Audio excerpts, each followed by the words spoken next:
Iyi ni radiyo BBC Gahuzamiryango ivugira i Londres kuri metero 19, 25, 31 na 41 ku mirongo ya FM mu karere k'ibiyaga binini no kuri internet kuri bbcgahuza.com.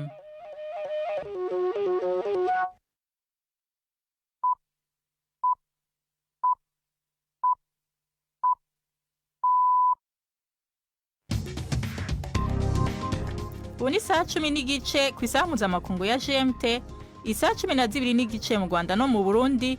Muri kumwe na Nina Iradukunda. Ndabahaye mwiriwe n'ikaze bakunzi ba BBC Gahuzamiryango. Izi ni ingingo z'amakuru yo kuwa kane itariki 23 z'ukwa mbere mu 2025. Ingwano zikomeye ziravugwa mu gisagara ca Sake kuva mu gaturuturu kuno munsi, aho abanyagihugu bataye ingo zabo bahungira Igoma kubera ibisasu bikomeye byategwa n'ingabo za leta n'abagwanyi ba M23. Umushinjacaha mukuru wa sentare mpuzamakungu mpanavyaha ICC Karim Khan avuga ko azorondera umutahe wo guta muri yompi abarongozi bakuru b'abatalibani muri Afghanistan kubera gutotezwa kw'abagore n'abakobwa. Abanyapalestina benshi bavuye mu ikambi y'impunzi Jenine iri mu karere ka Cisjordania mu gihe igisirikare ca Israel kibandanya gutera igitero bikomeye bigeze ku munsi wavyo wa gatatu. Tubafitiye n'igikino c'urunana. Aya makuru ahagarariwe na Jacques Niyitegeka.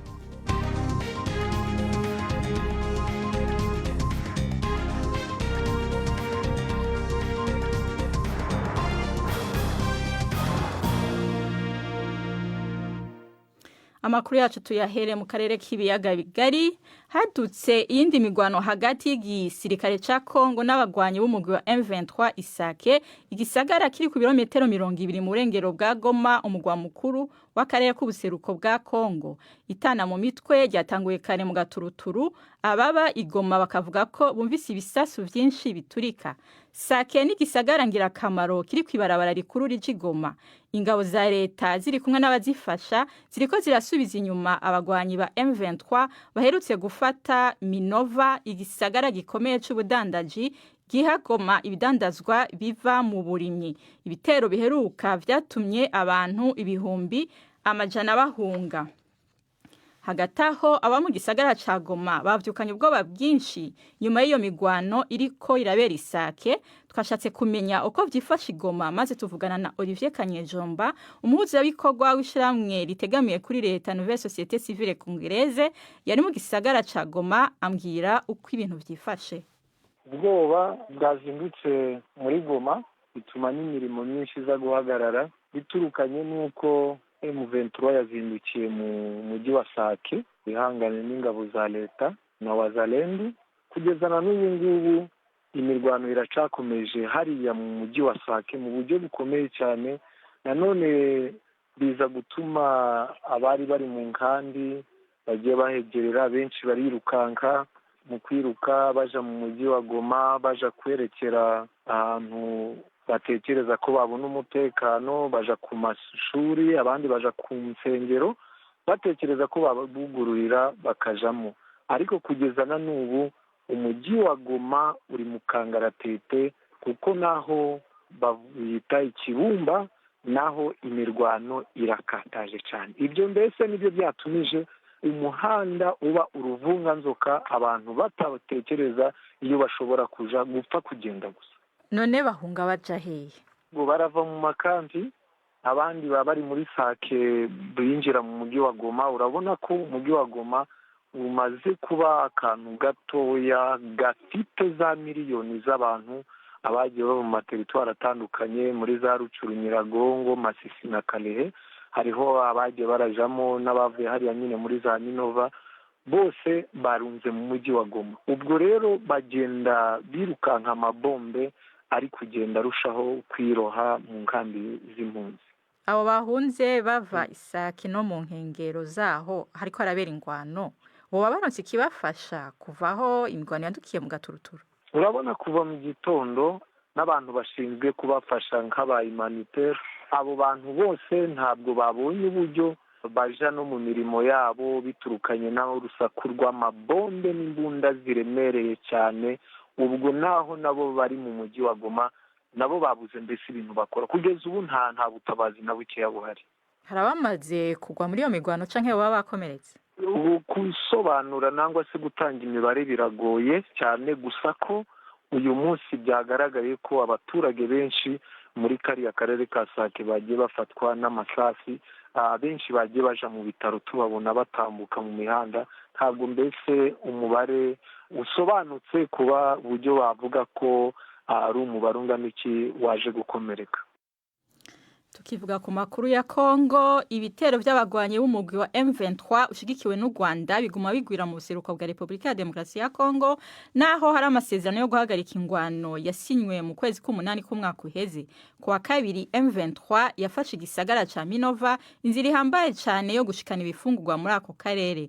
Urugero rw'abahunga bava mu mihana yabo rusobanura ko Republika ya Demokarasi ya Kongo ari ya kabiri inyuma ya Sudani, nk'uko bivugwa n'ishiramwe mpuzamakungu ONU. Ni inkuru ya Anthony Irungu mushikirizwa na Mark niyo nkuru. Imbere mu bitaro biri Goma ku birometero 16 ku rubibe Kongo ihana n'u Rwanda, abantu bakomeretse baza ku munsi kenshi bagenza urugendo rurerure kandi ruhahamura. Response zabaho n'umunyekongo akiri muto yaciye muri ayo makuba. Nilikuwa ninakimbia sana nafika kule Kabingo. Nariko ndahunga. Ngeze Kabingo ngemwa n'amasasu ya M23. Nabanje njanwa ku bitaro vya Kabingo. Nkurwayo njanwa Ilumbishi aho bankuyemwo ayo masasu mu mubiri. Amaherezo nahavuye nzanwa ngaha ku bitaro vya Croix Rouge. Tena bakanitransfere Numbi. Uyu mugwi w'inyeshamba za M23 ukorera muri kano karere ugumufata utundi turere. Mu ntango z'indwi wafashe Minova, ahandi inzira icamwo ibidandazwa bije Goma. Ingwano iri ngaha ntihesha. Abantu barenga 200 barakomeretse muri ingwano kuva mu ntango z'uyu mwaka. Antonia Mugisha n'umwana wiwe ubu bariko bararonka agahengwe inyuma yuko kimwe muri ivyo bitero bibashikiye. Habaye ari ku wa gatatu twicaye mu nzu, amasasu gabaye menshi, twicaye mu nzu twakinze, ibombe riraza rikubita inyuma y'inzu, amahekara garinjira garadukubita, twari turi 12, 6 bari Bukavu, nanje ndi hano n'umwana, abandi basigaye mu rugo. Ibitaro byo mu karere byararengewe no kwakira indembe. Ndiam Favier aserukira ishyirahamwe Red Cross muri Kivu ya ruguru. Mu bihumbi na 2023 twakiriye abantu 650 bakomeretse ku mwaka. Mu mwaka ushize barengaga ibihumbi 2. Rero umubare w'abakomeretse wikubye hafi 4. Twongereye ibitanda ariko nabyo ntibigikwiye. Buri hantu hose tubakirira usanga umubare urenze w'abagomba kujyamo. U Rwanda bizwi cyane ko rushigikiye umuhari M23 naho rubihakana, rwarashize ikidodo ku masezerano yo guhagarika ingwano na Republika ya Demokarasi ya Kongo mu kwezi k'umunani k'umwaka uheze. Ariko ingwano kuva ico gihe yaciye ikomera gusumba. Mu ntango z'uyu mwaka ibitero vyariyongereye. Abaturage benshi barakomeza gukomereka harimo n'abana. Bamwe mu bakomeretse bagejejwe kwa muganga mu buryo bugoye cyane, aho usanga bagenda n'amaguru nk'amasaha 4 cyangwa 5, abandi bakazanwa ku ngobyi cyangwa ku nderuzo.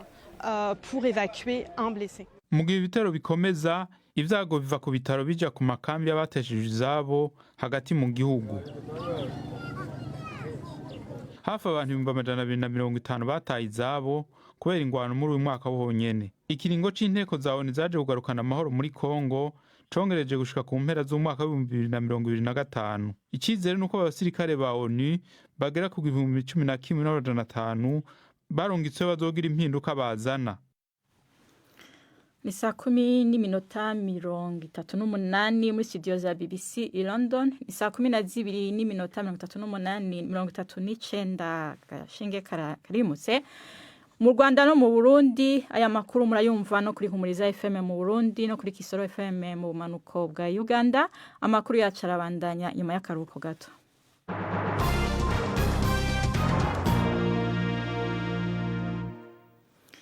Umushinjacyaha mukuru wa sentare mpuzamakungu mpanavyaha ICC Karim Khan avuga ko azorondera umutahe wo guta muri yompi abarongozi bakuru b'abatalibani muri Afghanistan kubera gutotezwa kw'abagore n'abakobwa. Karim Khan yavuze ko hari imvo zigaragara zituma hikekwa ko indongozi z'ikirenga n'umucamanza mukuru bagize uruhara ku byaha bikorerwa ikiremwa muntu bifatiye ku gitsina. Abatalibani basubiye kugenzura Afghanistan mu 2021 naho intwaro yabo itaremerwa cese n'ibihugu vya rutura.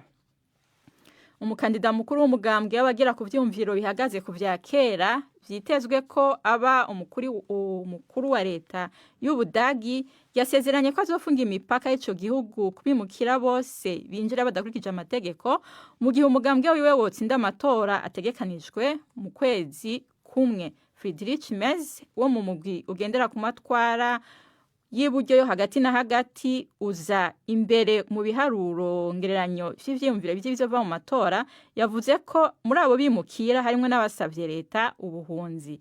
Ni inkuru ya Dani Abahade mwumva mwijwi rya Yvette Kabatesi.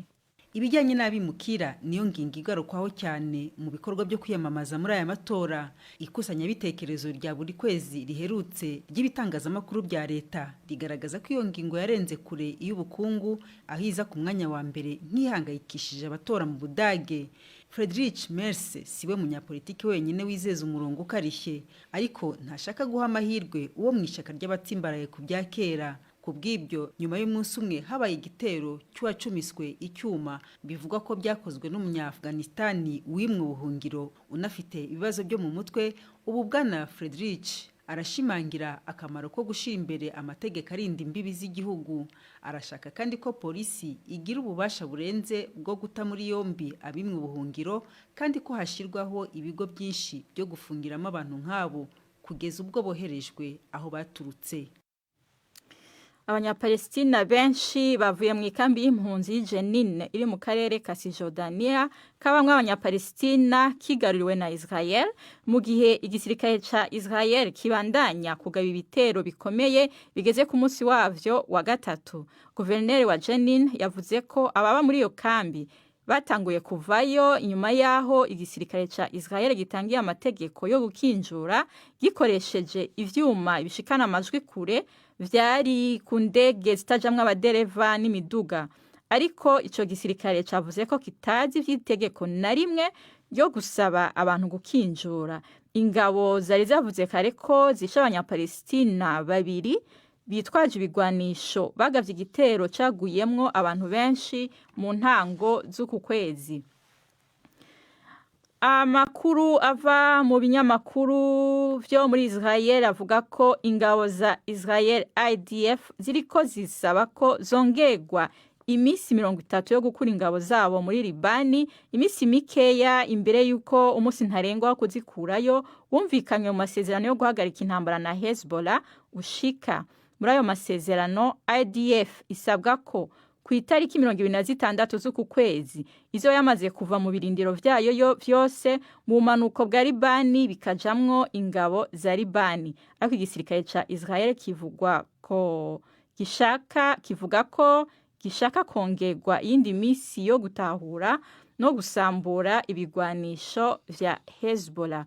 Ubu ni umwanya wo kumviriza ikiganiro c'urunana.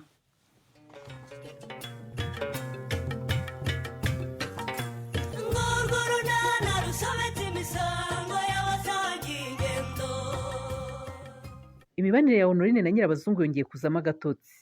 Anyise uhangayikiye ubuzima bwa Chris. N'urunana. Urambazaho Karemera na mukwe bagiye se mbana nabo mujyana. Nashaka kureba uko umwana ameze nyuma yuko ava mu bitaro. Nari nketse ko baba bamuzanye ahangaha. Mbona ari ukunda kumusigarana iyo badahari. Uyu munsi rero ntawe banzaniye. Byagenze bitera kwa kenshi yabaga yibereye ahangaha. Hewe, mperutse gushyira utuneke akuzukuru kanjye. Nuko se na nyina baranyihaniza ngo sinzongere kumugaburira, ngira ngo rero bagize isoni zo kumuzana kandi bazi ko banyihanije ku mwana wabo.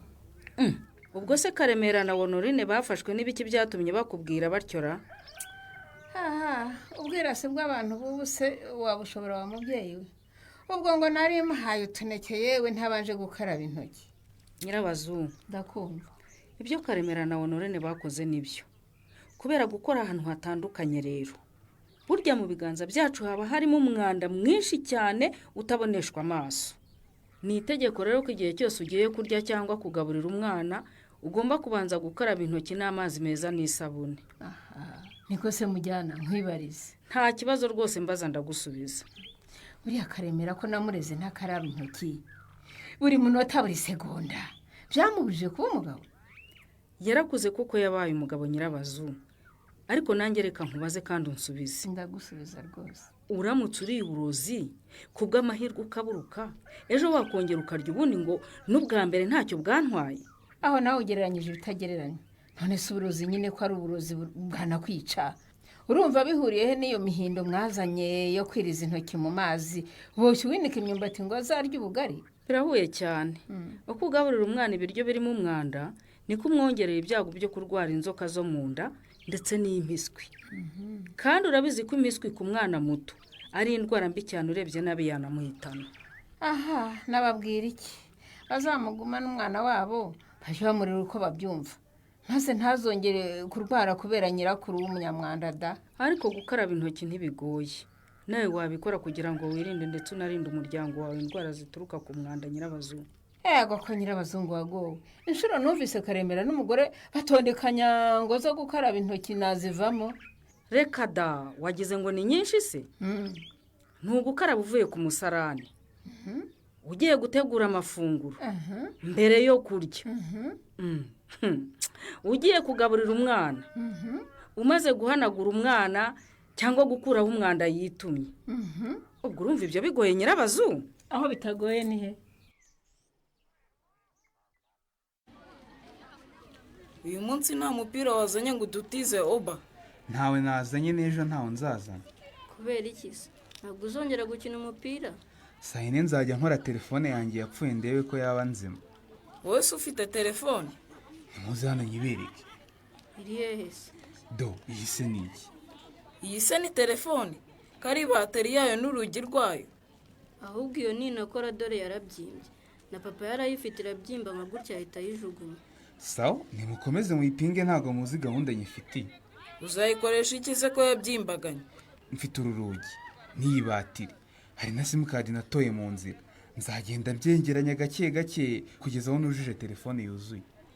Waba ubaye umukire pe. Ubu se wowe wa mbere mu banyeshuri mwigana waba utunze telefone? Ariko uzi ko ibyo bintu ari byo mwana. Naye ngiye gushakisha aho nakura ibice bya telefone biterateranye nanjye nzakore telefone. Njyewe naho nabikura. Amabati arashaje n'ibindi bice bya telefone papa ashajishije ahita bijugunya. Nanjye papa yaragiye kujugunya iyi batiri mpitanye mwaka. Nawe ujye ubimusaba yabiguha. Mbona zidapfa gusaza. Ariko njyewe nzi ahantu twakora bateri n'ibindi bice bya telefone bishaje. Hehe se mwana nduti? Kwa Patrick. Kaba afite ibitelefone byinshi byapfuye. Uriya tumwatsi ibyo atagikoresha ntiyabiduha. Kandi koko Patrick aba afite ibitelefone byinshi byapfuye we. Tumwatsi ibyo atagikoresha yabiduha. Ubwo se tuzajye kumureba ryari tubimusaba? Turaza kubivuganaho dutashye nimuze tubanje tujye mu ishuri mva barasoma. None se mwebwe muvuye mu bwiherero mugenza mutonori? Ku bijyanye n'iki se mujyana?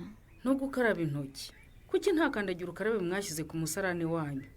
Kandi muzi ko ari itegeko gukaraba intoki ukiva mu bwiherero. Kandagira ukarabe ntayiriho.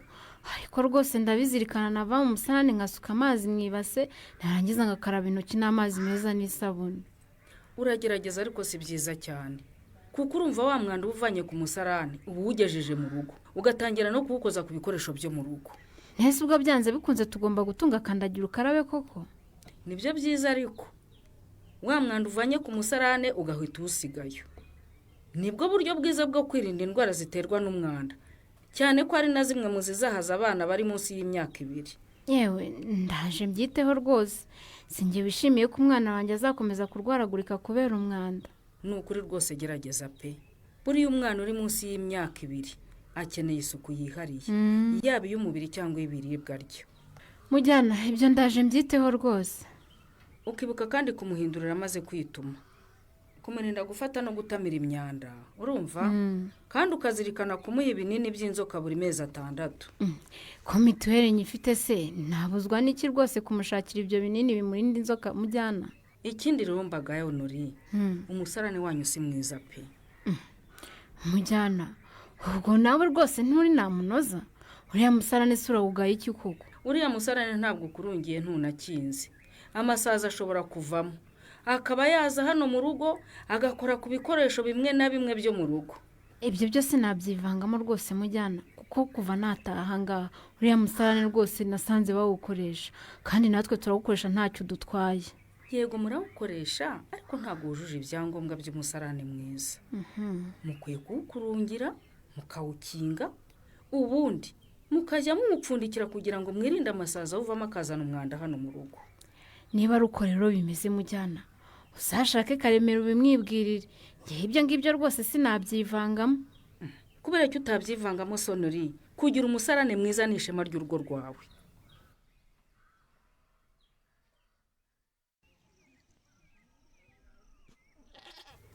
Umva Budensi ya Nadi nsohoka se ngo ngeye ukajya no kota akazuba sha use ntuzarwara umusonga kubera kwirirwa muri iki cyumba. Iyo numva nshaka akazuba njya mu gikari nkicarayo ariko sinshobora kwibeshya ngo ndenge irembo pe. Sha waragowe muvandi ariko ihangane uko imvura yagwa kose birangira ihise. Niba uzabisohokamo neza wongere kugenda nawe ntawe wihishahisha.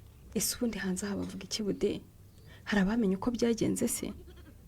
Sha ntabo pe bamusanga bavuga ngo nabazimu biwanyu badashaka kurongorwa abandi bishyizemo mukuru wanjye Sorina ngo niwe wakuroze abandi bakavuga ibigambo utamenya gusa impamvu nyamukuru ntawe uyizi.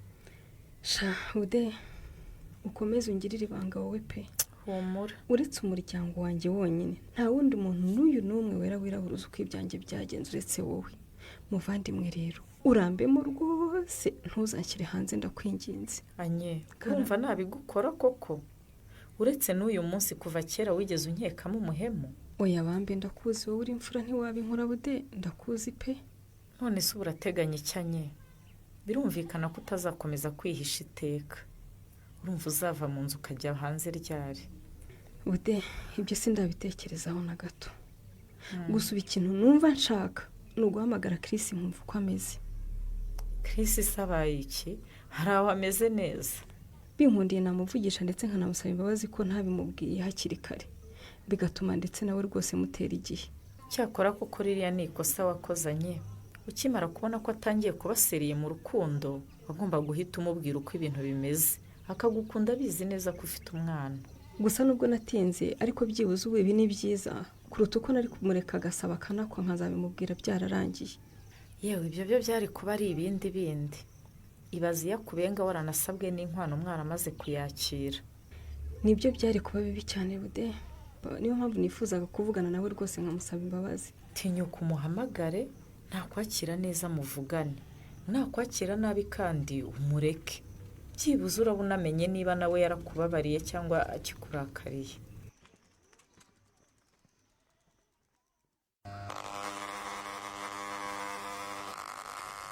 Kogosha ubusa se Patrick. Iyi mashini yari yapfuye maze kuyikora ndi gusuzuma niba yakize. Ese burya ni imashini zogosha uzi kuzikora? Njye ndi tekinisiye karifiye nta kintu ntazi gukora. Gusa niba muje kwiyogoshesha ntimugire ikibazo rwose imashini zirahari. Ntabwo tuje kwiyogoshesha. Mutangiye kuza gutaramira ku gasima mukiri bipetisha basha. Iwanyu bazabavuna. Ntabwo tuje kwicara mu isantere, tuje kwisabira amabora. Amabora ameze atese basha. Ko tujya tubona ufite ibibateri bya telefone zapfuye watwihereye bimwe muri byo utagikoresha. N'ibice bya radiyo, insinga, ibitanda bya telefone, mbese nyine ibikoresho by'ikoranabuhanga utagikoresha ushatse wabitwihera. None si byo bisigazwa by'amatelefone n'amaradiyo byashaje murashaka kubikoresha iki? Natwe turashaka kwiga ubutekinisiye nkawe ngo tuzaba abatekinisiye karifiye. Muzanye ibiceri se? Byo gukora iki? Byo kugura amaboro nyine. Nta mafaranga dufite Patrick, twumvaga waduha nyine nk'ibyashaje utagikoresha tukajya kwigeragereza. Nta cyucyo busabasha. Nimushaka mu mpena desa zonyine ariko rwose muyame. Nta n'ijana dufite na 50 ntayo dufite. kereka ukoreye imana ukabiduhera ubuntu. Rero imana ngaho nimubanze mukubure hano muri salo, iyi myanda yose mushyira muri kiriya kipuperi, nimurangiza kandi mukorope. Iyi rero tukwereka ukuntu twakubura vuba vuba nk'umunota umwe rwose tukaba turarangije. Mushaka umweyo na hariya ku ibaraza hose muhakubure, urumva mukuru na hariya mashashi yose yari abana bashyizeho za biswi na za bombo, abantu bagiye bajugunye iruhande n'iruhande. Nta kibazo rwose, upfa kuduha amabateri dushaka, naho gukuburaho nushaka utubwire tujye kugukuburira no mu rugo iwawe.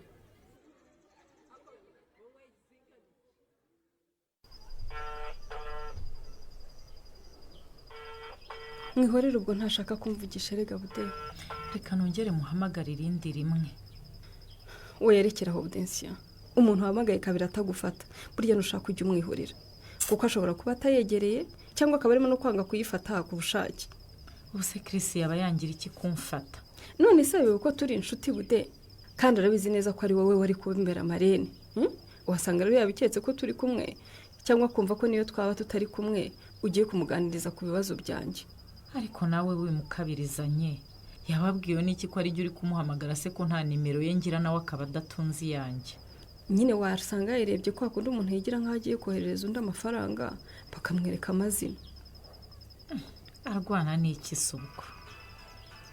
Ahise ampamagara we, iyi nimero si iye se? Ye, iyi niyo twari turimo guhamagara, iyi ni iye rwose. Mwita mumubwire ko turi kumwe nshaka kumuvugisha, wumva icyo avuga bude, mubwire sha. Hello, ninde tuvugana? Ni Budensiyana, ndi inshuti ya Nyesi wa Risheri. Ndakuzi cyane Budensiya. Nturi madamu wa Philippe Suri ucuruza mu isantere? Yego niki. Amakuru ni meza. Nari nasuye Nyesi, twarimo tuganira, rero ambwira ko ashaka kukuvugishaho gato. Ko iki ashaka kumvugisha akabanza guca kuri wowe? Nta nimero yanjye agira? Urabona nyine uko byagenze, byabaye ibintu bibi cyane. Buri ukuntu byagenze arabizi ko byakubabaje, unafata icyemezo gikomeye, gusa ariko twarabanye igihe kinini dukundana. Ndabizi rwose. Na mbere yuko dukundana twari tumaze igihe kinini tuziranye. Sinumva ukuntu yabuze umwanya wo kumbwira ibintu bikomeye nka biriya ku buryo bimbwira ku munota wa nyuma. Ni amakosa rwose nawe arayemera kandi aranayasabira imbabazi. Ndamukunda arabizi, ariko mubwire ko ntarabona icyo kuvuga kuko sindamara kwakira ibyambayeho. Byibuze se mubwire ko numara kwiyakira muzasubukura gahunda z'ubukwe. Chris ko aryumyeho Nyesi arakora iki? Ntuzacikwe n'ikiganiro Urunana cy'ubutaha. Ikinamico Urunana mwitegurirwa n'umuryango Urunana Development Communication, mukayikurikira kuri radio BBC kuwa 2 no kuwa 4 saa 12:45 z'umugoroba. Ikinamico Urunana kandi mwayikurikira kuri YouTube. Kuyigeraho andika ijambo Ikinamico Urunana Official maze utange n'ibitekerezo. Uramutse ufite ikibazo cyangwa igitekerezo kandi wifuza kutugezaho, watwohereza ubutumwa bugufi bwanditse kuri telefone igendanwa 0783 18 10 64. Mushobora kandi kunyuza ubutumwa kuri page yacu ya Facebook. Kuyigeraho no kwandika ijambo Urunana. Tubibutse ko tubagezaho ikiganiro gikuyemo ibice by'Urunana twumvise mu cyumweru. Icyo kiganiro tukibagezaho ku cyumweru saa 9:30 za mu gitondo na saa 11 z'umugoroba kuri BBC. Dusubikiye ikiganiro Urunana cy'uyu munsi naho butaha. Barakoze abo mu gikino cy'Urunana. Imbere yo ko ndabasezera nkundira ndabibutse incamake z'aya makuru. Hadutse iyindi migwano hagati y'igisirikare ca Kongo n'abagwanyi b'umugwi wa M23 Isake, igisagara kiri ku birometero 200 by'uburengero bwa Goma, umugwa mukuru w'akarere k'ubuseruko bwa Kongo. Itana mu mitwe ryatanguye kare mu gaturuturu, ababa igoma bakavuga ko bumvise ibisasu byinshi biturika. Umushinjacaha mukuru wa sentare mpuzamakungu ICC Karim Khan avuga ko azorondera umutahe wo guta muri yompi abarongozi bakuru b'abatalibani muri Afghanistan kubera ugutotezwa kw'abagore n'abakobwa. Abanyapalestina benshi bavuye mu ikambi y'impunzi y'Jenine iri mu karere ka Cisjordania mu gihe igisirikare ca Israel kibandanya kugaba ibitero bikomeye bigeze ku munsi wavyo wa gatatu. aya makuru yacu agarukiye ngaha yarahagarariwe na Jacques Niyitegeka mu buhinga bw'ivyuma twafashijwe na Suzanne Lennon mwakoze gutega yompi mu gijoro giza mwese na Gahwane.